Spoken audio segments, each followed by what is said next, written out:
Hello guys, मी makeup artist रेखा. इथे मला सर्व मेकअप आर्टिस्टसोबत माझा एक एक्सपिरियन्स शेअर करायचा आहे. बहुतेक हे तुम्हालाही असे क्लायंट भेटतच असतील. माझ्याकडे एक क्लायंट आलेली, तिला पार्टी मेकअप करून हवा होता आणि तिला 7 वाजेपर्यंत रेडी हवं होतं. ती माझ्याकडे आली 6:40ला. तिला त्या मेकअपचे मी 1,500 रुपये सांगितलेले. तर आली हार्डली म्हणजे 20 मिनटं अगोदर आली असेल आणि त्या 15 ते 20 मिनटामध्ये तिला हवा तसा मेकअप, मी खूप छान मेकअप करून दिला तिला हवा तसा.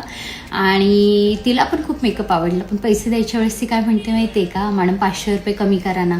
मी म्हटलं का, तर ती म्हणते की 15 मिनटातच तर तुम्ही मेकअप केला आहे, तुमचा इतका वेळही नाही गेला आहे, तर करा ना 500 रुपये कमी.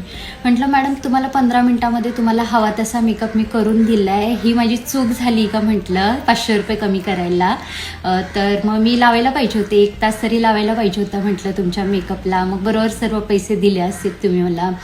तर मग असे क्लायंट म्हणजे मला हसायला येते की 15 मिनटामध्ये जर आम्ही मेकअप करून देतोय तर ही आमची चूक असते की आमचं टॅलेंट असतं, आमची स्किल असते, तुम्हीच सांगा आम्हाला. आणि कधी कधी असं होतं ना की क्लायंटच्या आम्ही कमीत कमी 2 ते 3 तास सुद्धा वाट बघतो. ब्राईडला कधी कधी यायला लेट होतं तर आम्ही वाट बघतो तेवढा वेळ, पण आम्ही त्या वेळेचे एक्स्ट्रा चार्जेस नाही त्यांना मागत. तर मग कमी वेळेमध्ये जर आम्ही मेकअप करतोय तर मग तुम्ही त्याचे पैसे कमी का करता? असं तर तुम्हीच सांगा, ही आपली चूक आहे की आपला टॅलेंट आहे?